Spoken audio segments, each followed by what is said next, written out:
ನಮಸ್ಕಾರ. ನಾವೀಗ ವಿಜಯನಗರ ಸಾಮ್ರಾಜ್ಯದ ಮುಳಬಾಯಿ ರಾಜ್ಯದ ಪ್ರಸಿದ್ಧವಾದಂತಹ ಕೇಂದ್ರ ಸ್ಥಳವಾದ ಮುಳಬಾಗಿಲಿನಲ್ಲಿ ಮತ್ತು ಮುಳಬಾಗಿಲಿನ ಪಶ್ಚಿಮ ದಿಕ್ಕಿನಲ್ಲಿರುವಂತಹ ಅಂಜನಾದ್ರಿ ಬೆಟ್ಟದ ತಪ್ಪಲಲ್ಲಿದ್ದೇವೆ. ಅಂಜನಾದ್ರಿ ಬೆಟ್ಟ ಇದು ನಮಗೆ ಪೌರಾಣಿಕವಾಗಿ ಒಂದು ಮಹತ್ವವಾಗಿರತಕ್ಕಂಥ ಹಿನ್ನೆಲೆಯನ್ನು ತಂದು ಒದಗಿಸಿರತಕ್ಕಂಥದ್ದು. ಅಂಜನಾದ್ರಿ ಅಂತನ್ನೋ ಈ ಬೆಟ್ಟ ಯಾವುದಿದೆ, ಇದು ಇವತ್ತಿನ ಪುರಾಣ ಪ್ರಸಿದ್ಧವಾಗಿರತಕ್ಕಂಥ ಆಂಜನೇಯ ದೇವಾಲಯಕ್ಕೆ ನೇರವಾಗಿರತಕ್ಕಂಥ ಬೆಟ್ಟವೂ ಕೂಡ ಆಗಿರತಕ್ಕಂಥದ್ದು. ಈ ಬೆಟ್ಟದ ಬುಡದಲ್ಲಿ ನಿಂತು ನೋಡಿದವರಿಗೆ ಸುಮಾರು 3-4 ದಶಕಗಳ ಹಿಂದೆ ನೇರವಾಗಿ ನಮಗೆ ಆಂಜನೇಯನ ದೇವಾಲಯದ ಗೋಪುರ ದರ್ಶನವಾಗುತ್ತಿತ್ತು. ಎಂದರೆ ವಿಜಯನಗರ ಸಾಮ್ರಾಜ್ಯದಲ್ಲಿ ಯಾವ ರೀತಿಯಾಗಿರತಕ್ಕಂಥ ದೇವಾಲಯಗಳ ನಿರ್ಮಾಣಕ್ಕೆ ಮಹತ್ವವನ್ನು ಕೊಟ್ಟಿದ್ದರು ಅನ್ನೋದನ್ನು ನಾವು ಇದರಿಂದಲೇ ಅರಿತುಕೊಳ್ಳಬಹುದಾಗಿದೆ. ಪ್ರಸ್ತುತ ನಾವು ಇಲ್ಲಿ ನೋಡ್ತಾ ಇರತಕ್ಕಂಥದ್ದು ಒಂದು ವಿಶಾಲವಾಗಿರತಕ್ಕಂಥ ಪುಷ್ಕರಣಿಯನ್ನು. ಯಾವುದೇ ದೈವ ಸಾನ್ನಿಧ್ಯಕ್ಕೆ ಹೋಗಬೇಕಾದರೆ ನಾವು ನಮ್ಮ ದೇಹ ಮನಸ್ಸುಗಳನ್ನು ಶುಚಿ ಮಾಡಿಕೊಂಡು ಹೋಗಬೇಕಾಗಿರ್ತಕ್ಕಂಥದ್ದು ಅತ್ಯವಶ್ಯಕವಾಗಿರ್ತಕ್ಕಂಥದ್ದು. ಹೀಗಾಗಿ ಇಲ್ಲಿ ಯಾವ ಒಂದು ಪ್ರಾಚೀನವಾಗಿರತಕ್ಕಂಥ ಭವ್ಯವಾಗಿರತಕ್ಕಂಥ ವಿಜಯನಗರದ ವಿಶಿಷ್ಟವಾಗಿರತಕ್ಕಂಥ ದೇವಾಲಯವನ್ನು ಏನು ಕಟ್ಟಿದ್ರು, ಆ ದೇವಾಲಯದ ಈಶಾನ್ಯದ ದಿಕ್ಕಿನಲ್ಲಿರತಕ್ಕಂತಹ ಒಂದು ಈ ಪುಷ್ಕರಣಿಯನ್ನು ನಾವು ಕಾಣ್ತಿದ್ದೇವೆ.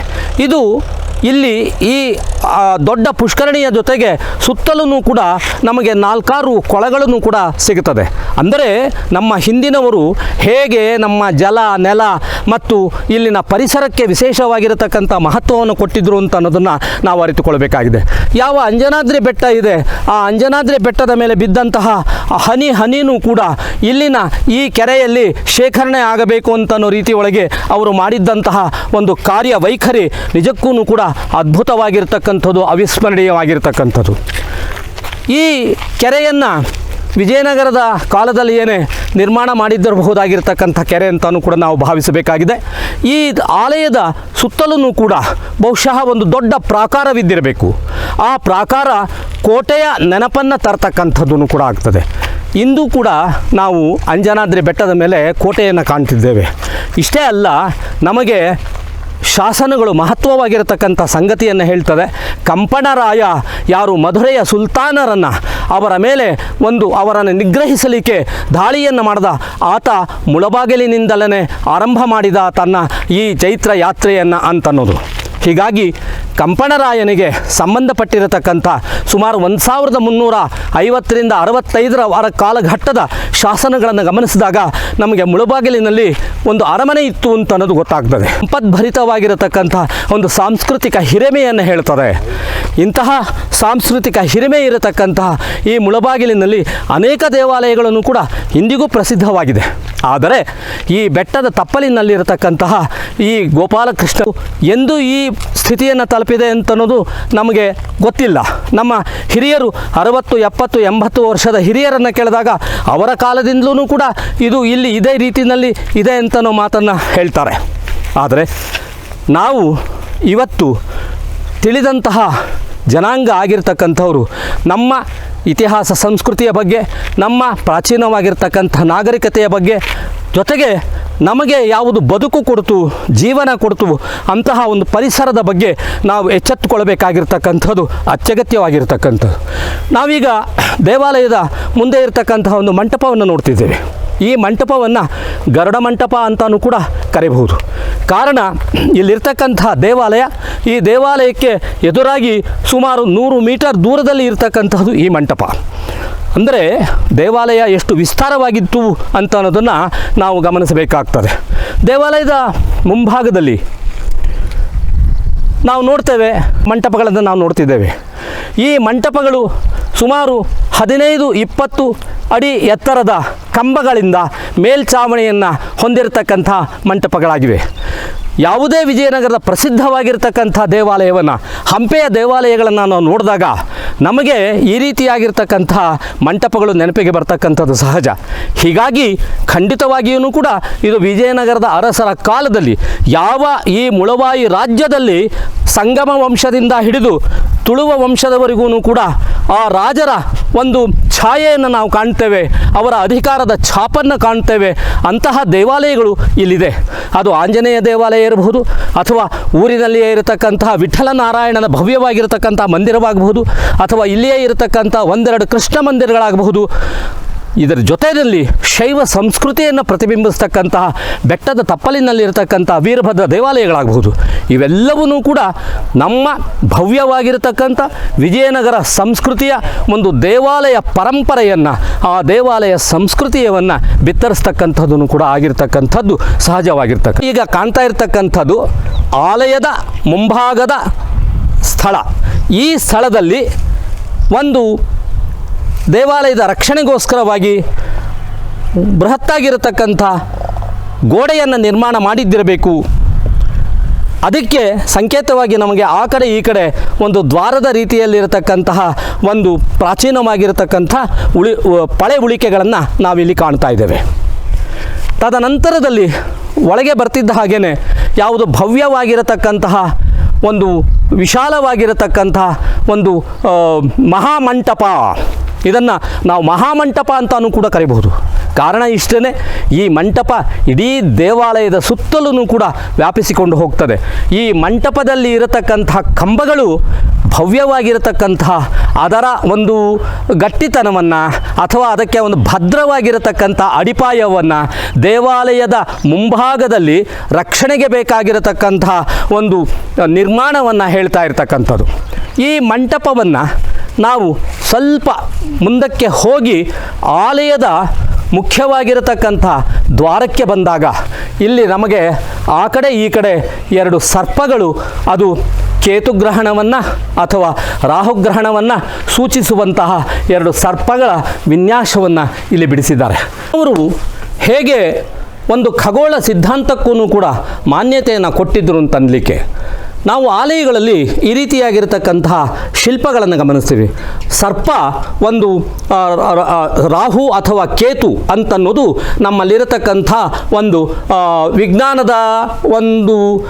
ವಿಜ್ಞಾನಕ್ಕೆ ಸಂಬಂಧಪಟ್ಟಿರತಕ್ಕಂಥ ಒಂದು ಪೌರಾಣಿಕವಾದಂತಹ ಅನಿಸಿಕೆ. ಹೀಗಾಗಿ ಇಲ್ಲಿರ್ತಕ್ಕಂಥದ್ದು ಒಂದು ಸರ್ಪ ಮತ್ತು ಅದರ ಮುಂದೆ ಚಂದ್ರ ಅಥವಾ ಸೂರ್ಯರನ್ನು ಬಿಡಿಸಿರ್ತಕ್ಕಂಥದ್ದು. ಇದು ಗ್ರಹಣವನ್ನು ಸಂಕೇತಿಸ್ತಕ್ಕಂಥ ಶಿಲ್ಪ ಆಗಿದೆ. ಖಂಡಿತವಾಗಿಯೂ ಕೂಡ ಇಂಥ ಶಿಲ್ಪಗಳನ್ನು ನಾವು ವಿಶೇಷವಾಗಿ ಟೇಕಲ್ನಲ್ಲಿ ಇದಕ್ಕಿಂತಲೂ ಬೃಹತ್ತಾಗಿರತಕ್ಕಂಥ ಒಂದು ಗ್ರಹಣದ ಶಿಲ್ಪವನ್ನು ಕಾಣ್ತಿದ್ದೇವೆ. ಟೇಕಲ್ನಲ್ಲಿರ್ತಕ್ಕಂಥ ವರದರಾಜ ಸ್ವಾಮಿ ದೇವಸ್ಥಾನವೂ ಕೂಡ ನಮಗೆ ವಿಜಯನಗರ ಸಾಮ್ರಾಜ್ಯದ ಒಂದು ಸಂಕೇತವಾಗಿರ್ತಕ್ಕಂಥ ಭವ್ಯವಾಗಿರ್ತಕ್ಕಂಥ ದೇಗುಲ. ಈ ಗೋಡೆಗಳನ್ನು ನಾವು ನೋಡಿದಾಗ ಈ ಗೋಡೆಗಳು ಸುಮಾರು 12 ಅಡಿಗಿಂತಲೂ ಕೂಡ ಎಚ್ಚರವಾಗಿರ್ತಕ್ಕಂಥ ಗೋಡೆಗಳು, ಮತ್ತು ಈ ಗೋಡೆಗಳ ಪ್ರಮಾಣ ಅದು 5 ಅಡಿಯಷ್ಟು ವಿಶಾಲವಾಗಿರ್ತಕ್ಕಂಥದ್ದು. ವಿಜಯನಗರ ಕಾಲದಲ್ಲಿ ಒಂದು ಆಲಯಕ್ಕೆ ಒಂದು ವೈಶಾಲ್ಯತೆಯನ್ನು ತಂದುಕೊಟ್ಟಿರ್ತಕ್ಕಂಥದ್ದು. ಎಲ್ಲಿ ಒಂದು ಅವಕಾಶ ಇದೆ ಅಲ್ಲೆಲ್ಲನೂ ಕೂಡ ಆ ಆಲಯಕ್ಕೆ ಒಂದು ವೈಶಾಲ್ಯವನ್ನು ತಂದುಕೊಟ್ಟಂಥವರು ವಿಜಯನಗರದ ಅರಸರು. ಹೀಗಾಗಿ ಮಹಾಮಂಟಪವನ್ನು ಮಾಡ್ತಿದ್ರು, ಮುಖಮಂಟಪವನ್ನು ಮಾಡ್ತಿದ್ರು, ನವರಂಗವನ್ನು ಮಾಡ್ತಿದ್ರು, ಜೊತೆಗೆ ಅಂತರಾಳವನ್ನು, ಸುಖನಾಸಿಯನ್ನು, ಗರ್ಭಗೃಹವನ್ನು ಇವನ್ನೆಲ್ಲವನ್ನು ಕೂಡ ಮಾಡ್ತಿದ್ರು. ಈ ದೇವಾಲಯದಲ್ಲಿ ವಿಶೇಷವಾಗಿ ನಾವು ಈ ಮಹಾಮಂಟಪವನ್ನು ಕಾಣ್ತೇವೆ.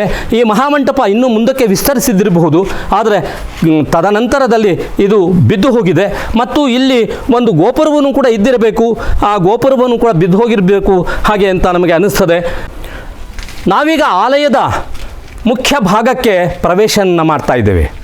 ಇಲ್ಲಿ ಆಲಯದ ಮುಖ್ಯ ಭಾಗ ಈ 2 ಬದಿಗಳಲ್ಲೂ ಕೂಡ ಒಂದು 4 ಅಡಿಯ ಗೋಡೆಗಳು, ಅಗಲ ಇರತಕ್ಕಂತಹ ಮತ್ತು ಸುಮಾರು 12 ಅಡಿ ಎತ್ತರ ಇರತಕ್ಕಂತಹ 2 ಗೋಡೆಗಳು ಇಲ್ಲಿ ಸುತ್ತಲೂ ಕೂಡ ನಿರ್ಮಿಸಿದ್ದಾರೆ. ಸುತ್ತಲೂ ಕೂಡ ಈ ದೇವಾಲಯಕ್ಕೆ ಇಡೀ ಸುತ್ತಲೂ ಇದು ಒಂದು ರೀತಿಯಲ್ಲಿ ಕೋಟೆ. ನಾವು ವಿರೂಪಾಕ್ಷಿಯನ್ನು ನೋಡಿದಾಗ ವಿರೂಪಾಕ್ಷಿ ದೇವಾಲಯದಲ್ಲೂ ಕೂಡ 3 ಕೋಟೆಗಳನ್ನು ನಾವು ಕಾಣ್ತೇವೆ. 2ನೇ ಕೋಟೆಯಲ್ಲಿ ಈ ರೀತಿಯಾಗಿರ್ತಕ್ಕಂಥ ಒಂದು ಕೋಟೆ ಗೋಡೆಯನ್ನು ಕಾಣ್ತೀವಿ. ಹಾಗೇ ಇಲ್ಲೂ ಕೂಡ ನಮಗೆ ಕಂಡು ಬರ್ತಾ ಇದೆ. ಈ ಒಳಗೆ ನಾವು ಪ್ರವೇಶ ಮಾಡಿದ ಕೂಡಲೇ ನಮಗೆ ಬಿದ್ದು ಹೋಗಿರತಕ್ಕಂತಹ ನವರಂಗ ಅಂತನ್ನೋದು ಭಗವಂತನ ಅಂಗರಂಗ ಭೋಗಗಳಿಗೆ ನಡೆಯಬೇಕಾಗಿರತಕ್ಕಂಥ ಸ್ಥಳವಾಗಿ ನಮ್ಮ ಪೂರ್ವಜರು ನಿರ್ಮಾಣ ಮಾಡಿರತಕ್ಕಂಥ ಒಂದು ಸ್ಥಳ. ಆ ನವರಂಗ ವಿಶೇಷವಾಗಿ ಅಲ್ಲಿ ನೃತ್ಯ ಮತ್ತು ಸಂಗೀತ ಈ ಥರದ್ದೆಲ್ಲವನ್ನು ಕೂಡ ನಡೆಸಿಕೊಂಡು ಬರ್ತಿದ್ರು. ನೋಡಿ, ಇಲ್ಲಿರ್ತಕ್ಕಂಥ ನವರಂಗ ನೀವು ನೋಡ್ತಾ ಇದ್ದೀರಿ, ಆದರೆ ಮೇಲ್ಭಾಗ ಪೂರ್ತಿಯಾಗಿ ನಾಶ ಆಗಿದೆ. ನಮಗೆ ಇದು ಪ್ರಾಚೀನವಾದದ್ದು ಅಂತ ಹೇಳಲಿಕ್ಕೆ, ಇದು ಕಲಾಮಯವಾದದ್ದು ಅಂತ ಹೇಳಲಿಕ್ಕೆ ನಮಗಿಲ್ಲಿರ್ತಕ್ಕಂತಹ ಒಂದು ಅಧಿಷ್ಠಾನದ ಈಗ 1-1.5 ಅಡಿಯಷ್ಟು ಮಾತ್ರವೇ ಕಂಡು ಬರ್ತಾ ಇರತಕ್ಕಂಥ ಒಂದು ಅಧಿಷ್ಠಾನದ ಭಾಗ. ಆದರೆ ಖಂಡಿತವಾಗಿಯೂ ಕೂಡ ಈ ಅಧಿಷ್ಠಾನ ಇನ್ನೂ 2-3 ಅಡಿಗಳಷ್ಟು ಕೆಳಗಿದೆ. ಈ 2-3 ಅಡಿಗಳಷ್ಟು ಕೆಳಗಿರ್ತಕ್ಕಂಥ ಅಧಿಷ್ಠಾನದ ಮೇಲೆ ನಾವು ಸುಂದರವಾಗಿರ್ತಕ್ಕಂತಹ ಆನೆ, ರಥ, ಕಾಲಾಳು ಈ ರೀತಿಯಾಗಿರ್ತಕ್ಕಂಥ ಸುಂದರವಾಗಿರ್ತಕ್ಕಂಥ ಚಿತ್ರಣಗಳನ್ನು ಕೂಡ ಕಾಣಬಹುದಾಗಿದೆ. ಹೀಗಾಗಿ ಮುಖ್ಯವಾಗಿ ಆಗಬೇಕಾಗಿರ್ತಕ್ಕಂಥ ಕೆಲಸ, ಈ ಅಧಿಷ್ಠಾನವನ್ನು ನಮ್ಮ ಪ್ರಾಚ್ಯವಸ್ತು ಇಲಾಖೆ ಅಥವಾ ನಮ್ಮ ಸರ್ಕಾರ ಮುತುವರ್ಜಿ ವಹಿಸಿ ಇದನ್ನು ಎಕ್ಸ್ಪೋಸ್ ಮಾಡಬೇಕಾಗಿದೆ, ಇದನ್ನು ತೆರೆದು ಇಡಬೇಕಾಗಿದೆ, ಇದು ಜನರಿಗೆ ಗೊತ್ತಾಗೋ ಹಾಗೆ ಇದು ಕಂಡು ಬರಬೇಕಾಗಿದೆ. ಹಾಗಾದಾಗ ನಾವು ದೇವಾಲಯದ ಒಂದು ವಿನ್ಯಾಸವನ್ನು, ದೇವಾಲಯದ ವೈಶಿಷ್ಟ್ಯವನ್ನು, ಅದರ ಕಾಲಘಟ್ಟವನ್ನು ಕೂಡ ನಾವು ಹೇಳಲಿಕ್ಕೆ ಸಾಧ್ಯವಾದೀತು ಅಂತ ಅನ್ನಿಸ್ತದೆ. ಸದ್ಯಕ್ಕೆ ಈಗ ನಮಗೆ ತಿಳಿದು ಬರೋ ಹಾಗೆ ಇಲ್ಲಿರ್ತಕ್ಕಂಥ ದೇವಾಲಯ ಸುಮಾರು 500 ವರ್ಷಗಳಷ್ಟು ಪ್ರಾಚೀನವಾಗಿರ್ತಕ್ಕಂಥ ದೇವಾಲಯ. ಇಲ್ಲಿರ್ತಕ್ಕಂಥ ದೇವಾಲಯದ ಒಳಭಾಗದ ನಾವು ನವರಂಗದ ಭಾಗವನ್ನು ಕಾಣ್ತಿದ್ದೇವೆ. ಆ ನವರಂಗದ ಸುತ್ತಲೂ ಕೂಡ ಸುತ್ತು ಮಂಟಪಗಳನ್ನು ಕಟ್ಟಿದ್ದಾರೆ. ಸುತ್ತು ಮಂಟಪಗಳನ್ನು ಕಟ್ತಾರೆ. ಸುತ್ತು ಮಂಟಪಗಳು ಈಗ ನಾವು ನೋಡ್ತಾ ಇರ್ತಕ್ಕಂಥದ್ದು ಆ ನವರಂಗದಲ್ಲಿರ್ತಕ್ಕಂತಹ ನೃತ್ಯ ನಡೀತಾ ಇದ್ದಂತಹ ಒಂದು ವೇದಿಕೆ ಇದು. ಈ ವೇದಿಕೆಯ ಸುತ್ತಲೂ ಕೂಡ ಕಂಬಗಳಿತ್ತು. ಆ ಕಂಬಗಳು ನಾಶವಾಗಿದೆ. ಇವತ್ತು ಕಂಬಗಳು ಸಿಗ್ತಿಲ್ಲ ನಮಗೆ. ಮುಳಬಾಗಿಲಿನಲ್ಲಿ ಇವತ್ತು ನಾವು ಕೆಲವು ಕಡೆ ಅನೇಕ ದೇವಾಲಯಗಳಿಗೆ ಸಂಬಂಧಪಟ್ಟಿರ್ತಕ್ಕಂಥ ಕಂಬಗಳನ್ನು ಕಾಣ್ತೀವಿ ನಾವು. ಅದು ನಮ್ಮ ಶ್ರೀರಾಮ ಮಂದಿರದ ಹತ್ತಿರ ಇರತಕ್ಕಂಥ ಉದ್ಯಾನವನ ಮತ್ತು ಅಲ್ಲೇ ಇರತಕ್ಕಂಥ ಒಂದು ಕಚೇರಿ, ಅದರ ಮುಂದೆ ಇರತಕ್ಕಂಥ ಕೆಲವು ಕಂಬಗಳನ್ನು ಕಾಣ್ತೀವಿ. ಆ ಕಂಬಗಳು ಇಲ್ಲಿಂದಲೇ ತೆಗೆದುಕೊಂಡು ಹೋಗಿರ್ತಕ್ಕಂಥದ್ದು ಅಂಥೇಳಿ ನಮ್ಮ ಹಿರಿಯರು ನೆನಪು ಮಾಡ್ಕೊಳ್ತಾರೆ. ಅದು ಬಹಳ ಸುಂದರವಾಗಿರ್ತಕ್ಕಂಥ ಕಂಬಗಳಾಗಿ ನಮ್ಮ ಕೆಲವು ಪ್ರಾಚೀನವಾಗಿರ್ತಕ್ಕಂಥ ದಶಾವತಾರ ಚಿತ್ರಗಳನ್ನು ಒಳಗೊಂಡಿರ್ತಕ್ಕಂಥದ್ದು, ನೃತ್ಯದ ಕೆಲವು ಬಿಂಬಗಳನ್ನು ಒಳಗೊಂಡಿರ್ತಕ್ಕಂಥದ್ದು ಈ ಥರದ್ದು. ಅಂದರೆ ಇಡೀ ದೇವಾಲಯದಲ್ಲಿ ನೂರಾರು ಈ ರೀತಿಯಾಗಿರ್ತಕ್ಕಂಥ ಕಂಬಗಳಿತ್ತು. ಇಂಥ ನೂರಾರು ಕಂಬಗಳಲ್ಲಿ ಇವತ್ತು ನಮಗೆ ಕುಸಿದು ಬಿದ್ದಿರ್ತಕ್ಕಂಥ ನಮ್ಮ ಯುವ ಪೀಳಿಗೆ ಏನಿದೆ, ಇವರು ಸಂರಕ್ಷಣೆ ಮಾಡ್ಕೊಂಡು ಬಂದಿರತಕ್ಕಂಥ ಹಲವಾರು ಪಳೆಯುಳಿಕೆಗಳನ್ನು ನಾವು ಅಕ್ಕಪಕ್ಕದಲ್ಲಿ ಕಾಣ್ತಿದ್ದೇವೆ ನಾವು. ಈ ಕಂಬಗಳ ಮೇಲೂ ಕೂಡ ಕೆಲವು ಚಿತ್ರಗಳಿದೆ. ಇಲ್ಲಿರ್ತಕ್ಕಂಥ ಕೆಲವು ಕಂಬಗಳ ಮೇಲೂ ಕೂಡ ಚಿತ್ರಗಳಿದೆ. ಇವುಗಳನ್ನು ಕೂಡ ಸಂಪೂರ್ಣವಾಗಿ ಬೇರೆ ಮಾಡಿ ಇಲ್ಲಿರ್ತಕ್ಕಂಥದ್ದನ್ನು ಕೂಡ ಗಮನಿಸಿದಾಗ ನಮಗೆ ಇದರ ಒಂದು ಪ್ರಾಚೀನತೆಯ ವೈಭವ ಗೊತ್ತಾಗ್ತದೆ. ಆಲಯದ ಪ್ರಮುಖವಾದ ಭಾಗದ ಹತ್ತಿರ ನಿಂತಿದ್ದೇವೆ ನಾವು. ನಿಂತಿರತಕ್ಕಂಥದ್ದು ಗರ್ಭಗುಡಿಯ ಮುಂದಿರತಕ್ಕಂತಹ ಅಂತರಾಳ. ಯಾವುದೇ ದೇವಾಲಯ ಗರ್ಭಗೃಹ, ಅಂತರಾಳ, ಸುಖನಾಸಿ, ನವರಂಗ, ತೆರೆದ ಮಂಟಪ ಅಥವಾ ಮಹಾಮಂಟಪ ಈ ವಿನ್ಯಾಸಗಳನ್ನು ಹೊಂದಿರ್ತದೆ, ಈ ಭಾಗಗಳನ್ನು ಹೊಂದಿರ್ತದೆ. ಆದರೆ ಇಲ್ಲಿನ ವಿಶೇಷ ಅಂತಂದರೆ, ಯಾವುದು ಅಂತರಾಳ ಮತ್ತು ಗರ್ಭಗೃಹ ಇದೆ, ಈ ಅಂತರಾಳ ಮತ್ತು ಗರ್ಭಗೃಹಗಳಿಗೆ ಸೇರಿಕೊಂಡ ಹಾಗೆ ಸುತ್ತಲೂ ಕಂಬಗಳ ರಚನೆಯನ್ನು ಮಾಡಿದ್ದಾರೆ ಮತ್ತು ಮಾಳಿಗೆ ಇದೆ. ಆ ಮಾಳಿಗೆಯ ಕೆಳಗೆ ನಾವು ನಿಂತಿದ್ದೇವೆ. ಇಲ್ಲಿ ಇದನ್ನು ನಾವು ಈ ಯಾವ ಅಂತರಾಳ ಮತ್ತು ಗರ್ಭಗೃಹ ಇದೆ ಇದರ ಪ್ರದಕ್ಷಿಣಾ ಪಥ ಅಂತ ಹೇಳಬಹುದು. ಅಂದರೆ ಯಾವುದೇ ಪ್ರದಕ್ಷಿಣಾ ಪಥ ನಮ್ಮಲ್ಲಿ ಇಂತಹ ಒಂದು ಪ್ರದಕ್ಷಿಣಾ ಪಥ ಇದೆ ಅಂತಂದಾಗ ಆ ಆಲಯಕ್ಕೆ ಕೊಟ್ಟಿದ್ದಂತಹ ಒಂದು ಸರ್ವೋಚ್ಚವಾಗಿರತಕ್ಕಂಥ ಸ್ಥಾನ ನಮಗೆ ಅರಿವಾಗ್ತದೆ. ಯಾವುದೇ ಆಲಯ ಮುಚ್ಚಿದ ಒಂದು ಮುಚ್ಚಿದ ಭಾಗವನ್ನು ಹೊಂದಿದೆ. ಆ ಮುಚ್ಚಿದ ಭಾಗಕ್ಕೆ ಅನುಗುಣವಾಗಿ ನಾವು ಅಂತರಾಳವನ್ನು ಮತ್ತು ಗರ್ಭಗೃಹವನ್ನು ಕಟ್ಟಿರ್ತಕ್ಕಂಥದ್ದು ನಾವು ಕಾಣ್ತೇವೆ. ಇದು ಸಾಕಷ್ಟು ದೊಡ್ಡದಾಗಿರ್ತಕ್ಕಂಥ ಗರ್ಭಗೃಹವೂ ಕೂಡ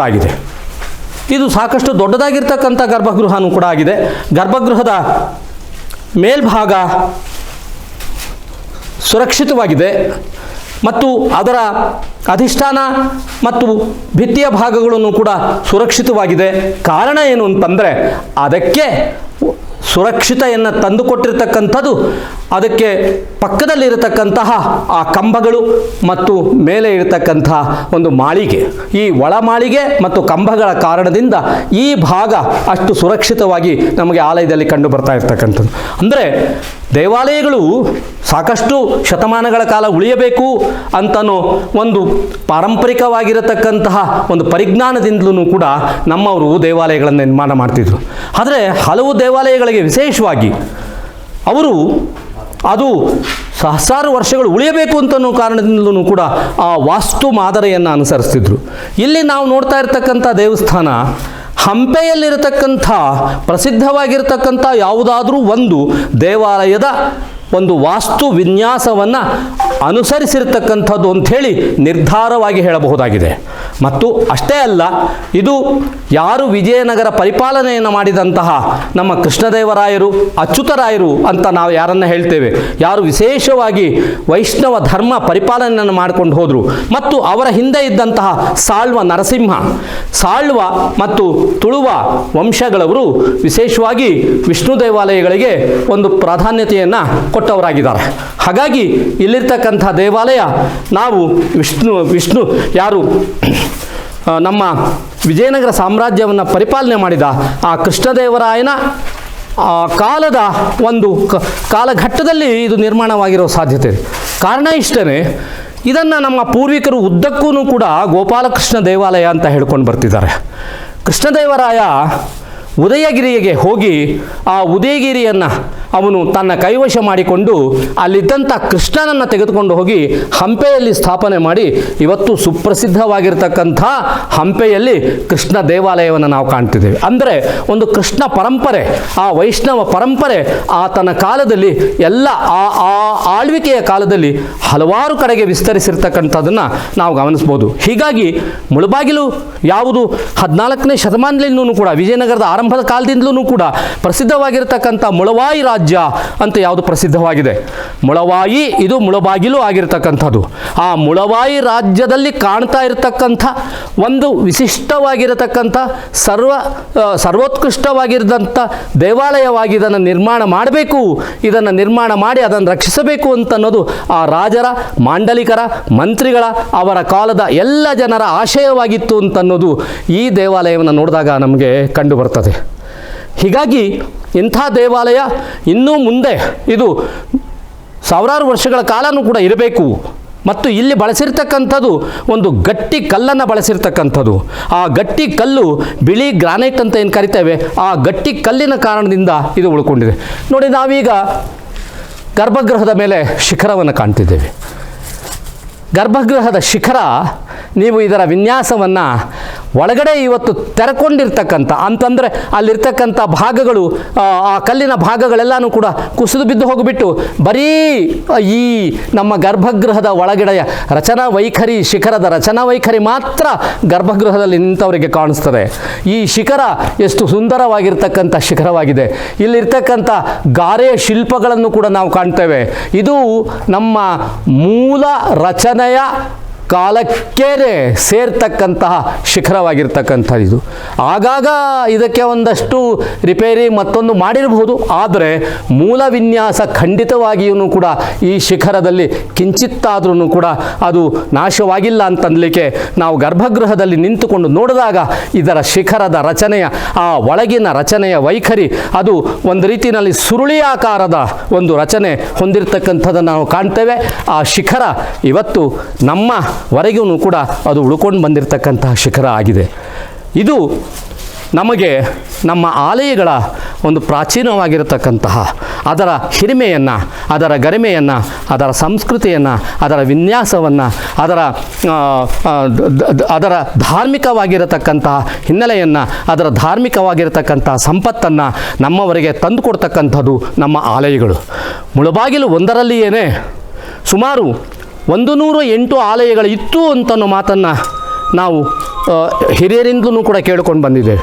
ಆದರೆ ಇವತ್ತು ಕನಿಷ್ಠ ಇಡೀ ಮುಳಬಾಗಿಲಿನ ಸುತ್ತು ಮಾಡಿಕೊಂಡು ಬಂದವರಿಗೆ ಅದರ ಅರ್ಧದಷ್ಟು ಭಾಗದ ದೇವಾಲಯಗಳಾದರೂ ಕೂಡ ಇವತ್ತು ನಾವಿಲ್ಲಿ ಕಾಣ್ತಿದ್ದೇವೆ. ಆ ಆಲಯಗಳು, ಅಲ್ಲಿನ ಅರ್ಚಕರ ಅಲ್ಲಿನ ಸಂರಕ್ಷಕರ ಅದನ್ನು ಪೂಜಾದಿಗಳನ್ನು ನಡೆಸ್ಕೊಂಡು ಹೋಗ್ತಕ್ಕಂಥ ವ್ಯಕ್ತಿಗಳ ಕಾರಣದಿಂದ ಇವತ್ತು ಉಳ್ಕೊಂಡಿದೆ. ಅದು ಸೋಮೇಶ್ವರ ದೇವಾಲಯ ಅಥವಾ ಯಾವ ನಮ್ಮ ವಿಜಯ ವಿಠ್ಠಲ ಮಂದಿರ, ಅದನ್ನೇ ನಾವು ಇವತ್ತಿನ ದಿವಸ ವಿಠ್ಠಲ ನಾರಾಯಣ ಸ್ವಾಮಿ ಅಂತ ಕರಿಬಹುದೇನೋ. ಯಾಕೆಂದರೆ ಅದು ತುಂಬ ಅದ್ಭುತವಾಗಿರತಕ್ಕಂಥ ವಿಜಯನಗರದ ಶೈಲಿಯ ಅದ್ಭುತವಾಗಿರತಕ್ಕಂಥ ದೇವಸ್ಥಾನ ವಿಠ್ಠಲ ನಾರಾಯಣ ದೇವಾಲಯ. ಅದರ ಹಿಂದೆ ಇರತಕ್ಕಂಥ ಒಂದು ಕೃಷ್ಣಾನಂದ ಮಠ ಮತ್ತು ಹಾಗೆಯೇ ನಾವು ನೋಡ್ಕೊಂಡು ಹೋದರೆ ನಮಗೆ ಪ್ರಾಚೀನವಾದಂಥ ಆಂಜನೇಯ ದೇವಾಲಯ ಮತ್ತು ಬಸವಣ್ಣನ ದೇವಾಲಯ, ವೀರಭದ್ರ ದೇವಾಲಯಗಳು, ಹೀಗೆ ಒಂದಕ್ಕೊಂದು ಸಾಕಷ್ಟು ಆಲಯಗಳನ್ನು ನಾವು ಈ ಪಟ್ಟಿಗೆ ಸೇರಿಸ್ಕೊಂಡು ಹೋಗಬಹುದು. ಆದರೆ ಈ ಆಲಯ ಮಾತ್ರ ದೇವರಿಲ್ಲದ ಗುಡಿಯಾಗಿದೆ. ಇಲ್ಲಿ ದೇವರ ಶಿಲ್ಪ ಇಲ್ಲ. ಶಿಲ್ಪವಿತ್ತು, ಒಂದು ಒಳ್ಳೆಯ ಗರ್ಭಗೃಹ, ಇಲ್ಲಿ ಇದ್ದಂಥ ಶಿಲ್ಪ ಬಹುಪಾಲು ನಮಗೆ ತೋರಿದ ಮಟ್ಟಿಗೆ ಈ ಶಿಲ್ಪವನ್ನು ನಮ್ಮ ಪುರಾಣ ಪ್ರಸಿದ್ಧವಾಗಿರ್ತಕ್ಕಂತಹ ಆಂಜನೇಯ ದೇವಾಲಯಕ್ಕೆ ತೆಗೆದುಕೊಂಡು ಹೋಗಿ ಇಟ್ಟಿರಬಹುದು. ಯಾಕೆ ಅಂತಂದರೆ ಅಲ್ಲಿರತಕ್ಕಂಥ ಗೋಪಾಲಕೃಷ್ಣನ ಶಿಲ್ಪವನ್ನು ಕಂಡಾಗ, ಮುದ್ದಾಗಿರತಕ್ಕಂಥ ಆ ಶಿಲ್ಪವನ್ನು ಕಂಡಾಗ ಇಂಥ ಒಂದು ಪ್ರಾಚೀನವಾದ ಒಂದು ದೇವಾಲಯದ ಶಿಲ್ಪವೇ ಅದು ಆಗಿದ್ದಿರಬೇಕು ಅಂತನ್ನೋದು ನಮ್ಮ ಒಂದು ಅನಿಸಿಕೆ. ಮತ್ತು ಈ ದೇವಾಲಯವನ್ನು ಇವತ್ತು ನಮ್ಮ ಯುವ ಪೀಳಿಗೆಯವರು ಕಾಪಾಡಿಕೊಂಡು ಬರ್ತಾ ಇದ್ದಾರೆ. ಇಲ್ಲಿಯೇ ಮಲಕ್ಕೊಳ್ತಾರೆ. ಪ್ರತಿನಿತ್ಯವೂ ಕೂಡ ಈ ದೇವಾಲಯದ ರಕ್ಷಣೆಯ ಬಗ್ಗೆ 10 ಜನರ ಜೊತೆಯಲ್ಲಿ ಸಮಾಲೋಚನೆ ಮಾಡ್ತಿದ್ದಾರೆ. ಸಮಾಲೋಚನೆ ಮಾಡಿ ಅವರು ಈ ದೇವಾಲಯವನ್ನು ಏನಾದರೂ ಮಾಡಿ ಇದರ ಒಂದು ಪ್ರಸಿದ್ಧಿಯ ಇದನ್ನು ಮತ್ತಷ್ಟು ಸಂರಕ್ಷಣೆ ಮಾಡಬೇಕು ಅಂತ ಒಂದು ಪ್ರಯತ್ನವನ್ನು ಮಾಡ್ತಿದ್ದಾರೆ. ಅದಕ್ಕೆ ಉದಾಹರಣೆಯಾಗಿ ಇಲ್ಲಿರ್ತಕ್ಕಂಥ ಬನ್ನಿ ನಮ್ಮ ಹೆಸರು ಜ್ವರ ಹೇಳು. ರಾಮು ರಾಮು ಮತ್ತು ಇನ್ನೊಬ್ಬರು ನಾರಾಯಣ ಸ್ವಾಮಿ ಮತ್ತು ಹರೀಶ, ಈ ಥರದವರೆಲ್ಲರೂ ಕೂಡ ಇವ್ರದ್ದೊಂದು ಒಂದು ಪಡೆ ಇದೆ. ಒಂದು 10 ಜನ ಈ ರೀತಿಯಾಗಿರ್ತಕ್ಕಂಥ ಯುವಕರ ಪಡೆ ಇದೆ. ಇದು ತೋರಿಸ್ತೀನಿ. ಸೊ ಇವರು ಇವತ್ತು ಏನು ನಾವು ಒಂದು 40-50 ವರ್ಷಗಳ ಹಿಂದೆ ಏನು ದೇವಾಲಯವನ್ನು ಕಂಡಿದ್ವಿ, ಆ ದೇವಾಲಯದ ಅಂದಿನ ಎಲ್ಲ ಸಂಗತಿಗಳನ್ನು ಇವರು ಕಾಪಾಡಿಕೊಂಡು ಬರ್ತಾ ಇದ್ದಾರೆ. ಇವರಿಗೆ ನಾವು ಪ್ರೋತ್ಸಾಹ ಕೊಡಬೇಕಾಗ್ತದೆ. ಇವರ ಜೊತೆಯಲ್ಲಿ ನಾವು ಸೇರಿಕೊಳ್ಬೇಕಾಗುತ್ತೆ. ನಮ್ಮ ಪ್ರಾಚೀನವಾಗಿರ್ತಕ್ಕಂಥ ದೇವರ ಬಗೆಗಿನ ನಂಬಿಕೆಯನ್ನು, ನಮ್ಮ ಅಸ್ತಿತ್ವವನ್ನು ಮತ್ತು ನಮ್ಮ ಇತಿಹಾಸವನ್ನು, ನಮ್ಮ ಆಲಯ ಸಂಸ್ಕೃತಿಯನ್ನು ಬೆಳೆಸ್ಕೊಂಡು ಹೋಗಬೇಕಾಗ್ತದೆ. ಹೀಗೆ ನಾವು ದೇವಸ್ಥಾನದ ಗರ್ಭಗೃಹದೊಳಗೆ ಹೋದರೆ, ನಾನು ಈಗಾಗಲೇ ತಮಗೆ ಹೇಳಿದ ಹಾಗೆ ಇಲ್ಲಿ ಗರ್ಭಗೃಹದಲ್ಲಿ ಶಿಖರದ ತೆರೆದಂತಹ ಒಂದು ವಿನ್ಯಾಸವನ್ನು ನಾವು ಕಾಣ್ತಿದ್ದೇವೆ. ನಾವೀಗ ಈ ಆಲಯದ ಶಿಖರದ ಮೇಲಿನ ಭಾಗದವರೆಗೂ ಕೂಡ ಗಮನಿಸಬಹುದು. ಯಾವ ಶಿಖರದ ಮೇಲೆ ಇಡತಕ್ಕಂತಹ ಕಲಶ, ಆ ಕಲಶದ ಕೆಳಗಡೆ ಬರ್ತಿದ್ದ ಹಾಗೇ ನಾವು ಅಲ್ಲಿರ್ತಕ್ಕಂತಹ ಆ ಸುರುಳಿಯಾಕಾರದ ರಚನೆಗಳನ್ನು ನಾವು ಕಾಣ್ತೇವೆ. ದೇವಾಲಯವನ್ನು ಹೇಗೆ ಒಂದು ಜಗತಿಯ ಮೇಲೆ ಮತ್ತು ಅಲ್ಲಿನ ಅಧಿಷ್ಠಾನದ ಮೇಲೆ ಯಾವ ರೀತಿಯಲ್ಲಿ ನಿರ್ಮಾಣ ಮಾಡ್ತಾರೆ, ಆಲಯದ ಶಿಖರಕ್ಕೂ ಕೂಡ ಅದೇ ರೀತಿಯಾಗಿರ್ತಕ್ಕಂಥ ನಿರ್ಮಾಣ ವಾಸ್ತುವನ್ನು ಅನುಸರಿಸಬೇಕು ಅಂತಕ್ಕಂಥದ್ದು ನಮ್ಮ ಆಲಯದ ವಾಸ್ತು ಪದ್ಧತಿಯ ಗ್ರಂಥಗಳು ಹೇಳ್ತಾರೆ. ಹೀಗಾಗಿ ಇಲ್ಲಿ ನಿಜಕ್ಕೂ ಕೂಡ ಒಂದು ಭವ್ಯವಾಗಿರತಕ್ಕಂತಹ ಶಿಖರವನ್ನು ನಿರ್ಮಾಣ ಮಾಡಿದ್ರು ಆ ಕಾಲದಲ್ಲಿ. ಹೊರಗಿನ ಭಾಗದಲ್ಲಿ ಅದನ್ನು ನಾವು ಕಂಡಿದ್ದೇವೆ. ಹೊರಗಿನ ಭಾಗದಲ್ಲಿ ಅದರ ಕೆಲವು ರಚನೆಗಳು ಉಳ್ಕೊಂಡಿದೆ. ಆದರೆ ಒಳಗಡೆ ಇಲ್ಲಿ ಈ ಯಾವ ಒಂದು ಶಿಲೆ ಇರಬೇಕಾಗಿತ್ತು, ಆ ಶಿಲೆ ಸಂಪೂರ್ಣವಾಗಿ ಯಾವ ಶಿಲೆನೂ ಕೂಡ ಇಲ್ಲಿ ಇಲ್ಲ. ಸುತ್ತಲೂ ಇದ್ದಂತಹ ಎಂಥದ್ದು ಚಾಚು ಕಲ್ಲುಗಳಿರಬೇಕಾಗಿತ್ತು, ಅದೂ ಕೂಡ ಇಲ್ಲ. ಆ ಕಲ್ಲಿನ ಭಾಗಗಳೆಲ್ಲನೂ ಕೂಡ ಹೋಗಿದೆ. ಕೇವಲ ಇಟ್ಟಿಗೆಯ ಭಾಗವಷ್ಟು ಉಳ್ಕೊಂಡಿದೆ. ಈ ಇಟ್ಟಿಗೆಯನ್ನು ನಾವು ನೋಡ್ತಿದ್ರೆ ಇದು ವಿಜಯನಗರ ಕಾಲದ ಇಟ್ಟಿಗೆ, ವಿಜಯನಗರ ಕಾಲದ ಗಾರೆ ಇಟ್ಟಿಗೆಗಳನ್ನು ಹೊಂದಿರತಕ್ಕಂತಹ ಶಿಖರವಾಗಿ ನಮಗೆ ಇದು ಕಂಡು ಬರ್ತದೆ. ಇಂತಹ ಒಂದು ವೈಷ್ಣವ ಪರಂಪರೆಯನ್ನು ಬಿತ್ತುವಂತಹ, ವೈಷ್ಣವ ಶಕ್ತಿಯನ್ನು ಬಿತ್ತತಕ್ಕಂತಹ ಯಾವ ಕೃಷ್ಣ, ಆ ಕೃಷ್ಣನ ವೇಣುಗೋಪಾಲ ಅಥವಾ ಗೋಪಾಲಕೃಷ್ಣ, ಈ ರೀತಿಯಾಗಿ ಆ ಕೃಷ್ಣನ ಬೇರೆ ಬೇರೆ ನಾಮಧೇಯಗಳಲ್ಲಿ ನಾವು ಕಟ್ಟಿರತಕ್ಕಂತಹ ದೇವಾಲಯಗಳು ನಮ್ಮಲ್ಲಿ, ನಮ್ಮ ಮುಳಬಾಗಿಲಿನ ಸುತ್ತಲೂ ಕೂಡ ಇದೆ. ಒಂದು ಉದಾಹರಣೆಯನ್ನು ನಿಮಗೆ ಕೊಡೋದಾದರೆ, ಹತ್ತಿರದಲ್ಲಿರ್ತಕ್ಕಂಥ ತಾಯ್ಲೂರು ಹತ್ತಿರ ಇರ್ತಕ್ಕಂಥ ಮದ್ದೇರಿ ಅಂತನ್ನೋ ಒಂದು ಕಡೆ 5 ಜನ ನಾಯಕರು ಸೇರಿ ಅಚ್ಯುತರಾಯರ ಕಾಲದಲ್ಲಿ ಅಲ್ಲಿ ಆ ಗೋಪಾಲಕೃಷ್ಣನನ್ನು ಪ್ರತಿಷ್ಠೆ ಮಾಡಿದ್ದಾರೆ 1538ರಲ್ಲಿ. ಯಾಕೆ ಈ ಮಾತನ್ನು ಹೇಳ್ತಿದ್ದೀನಿ ನಾನು ಅಂತಂದರೆ, 16ನೇ ಶತಮಾನದ ಆದಿಭಾಗದಲ್ಲಿ ನಮ್ಮಲ್ಲಿ ಈ ಭಾಗವತ ಮನೋಧರ್ಮ ಬಿತ್ತುವುದಕ್ಕೆ ಇಲ್ಲಿ ಕಾರಣವಾಯಿತು. ನಾವು ಇದನ್ನು ಶ್ರೀಪಾದರಾಜರ ಬಿಡು ಅಂತಾನು ಕೂಡ ಹೇಳ್ತಿದ್ದೇವೆ. ಯಾರು ಹರಿದಾಸ ಪರಂಪರೆಗೆ ಒಂದು ಚೈತನ್ಯವನ್ನು ಕೊಟ್ಟರು ಅಂತ ಹರಿದಾಸರಿಗೆ ಸ್ಫೂರ್ತಿಯಾಗಿದ್ದಂತಹ ನಮ್ಮ ಶ್ರೀಪಾದರಾಜರು ಯತಿವರೆಣ್ಯರು ಇಲ್ಲಿನ ನರಸಿಂಹ ತೀರ್ಥದಲ್ಲಿ ಬೃಂದಾವನಸ್ಥರಾಗಿದ್ದಾರೆ. ಸಾಳ್ವ ನರಸಿಂಹನ ಕಾಲದಿಂದಲೂ ಕೂಡ ಶ್ರೀಪಾದ ರಾಜರು ಈ ಮುಳಬಾಗಿಲು ಪ್ರಾಂತದಲ್ಲಿ ಈ ಭಾಗವತ ಮನೋಧರ್ಮವನ್ನು ತನ್ಮೂಲಕವಾಗಿ ಭಕ್ತಿಯ ಪರಂಪರೆಯನ್ನು, ಅದರ ಭಕ್ತಿಯ ಪ್ರಸಾರವನ್ನು ಕೂಡ ಮಾಡಿಕೊಂಡು ಹೋಗಿರ್ತಕ್ಕಂಥದ್ದು ಉಂಟು. ಇಂತಹ ಶ್ರೀಪಾದರಾಜರ ಒಂದು ನೆಲೆಯಲ್ಲಿನೂ ಕೂಡ ನಾವು ಆ ಶ್ರೀಪಾದರಾಜರು ಯಾವ ರಂಗವಿಠಲನನ್ನು ಅಂಕಿತವಾಗಿ ಹೊಂದಿರತಕ್ಕಂತಹ ಗೋಪಾಲನನ್ನು ಪೂಜೆ ಮಾಡ್ತಾ ಇದ್ದಂಥವರು, ಯಾರು ಗೋಪಿನಾಥ ದೇವರು ಅಂತ ನಾವು ಹೇಳ್ತೇವೆ, ಆ ಗೋಪಿನಾಥ ದೇವರ ವಿವಿಧವಾಗಿರತಕ್ಕಂತಹ ಸ್ವರೂಪಗಳನ್ನು ಚಿತ್ರಿಸಿಕೊಂಡು ಹೋಗ್ತಕ್ಕಂಥ, ಅದು ವೇಣುಗೋಪಾಲ, ಗೋಪಾಲಕೃಷ್ಣ ಅಥವಾ ಮತ್ತಾವುದೇ ಹೆಸರಿನ ಆ ಭಗವಂತನ ಒಂದು ಹೆಸರನ್ನು ಹೊಂದಿರತಕ್ಕಂಥ ಆಲಯಗಳನ್ನು ನಾವು ಮುಳಬಾಗಿಲಿನಲ್ಲಿ ಕಾಣ್ತಿದ್ದೇವೆ. ಅದಕ್ಕೆ ಇವತ್ತು ನಮಗೆ ಇಲ್ಲಿ ಅಂಜನಾದ್ರಿಯ ತಪ್ಪಲಿನಲ್ಲಿ ಎಲ್ಲಿ ಬಹುಪಾಲು ಅರಮನೆ ಇತ್ತು, ಎಲ್ಲಿ ವೈಭವವಾಗಿರತಕ್ಕಂಥ ಜೀವನ ಚಿತ್ರಣ ಇತ್ತು, ಎಲ್ಲಿ ಒಂದು ಸಾಮಾಜಿಕವಾಗಿರ್ತಕ್ಕಂಥ ಕಳಕಳಿ ಇತ್ತು, ಎಲ್ಲಿ ಒಂದು ಧಾರ್ಮಿಕವಾಗಿರ್ತಕ್ಕಂಥ ನೆಲೆಗಟ್ಟು ಇತ್ತು, ಅಂತಹ ಒಂದು ಸ್ಥಳದಲ್ಲಿ ಒಂದು ಪ್ರಾಚೀನವಾಗಿರತಕ್ಕಂಥ ಆಲಯ ಇದೆ.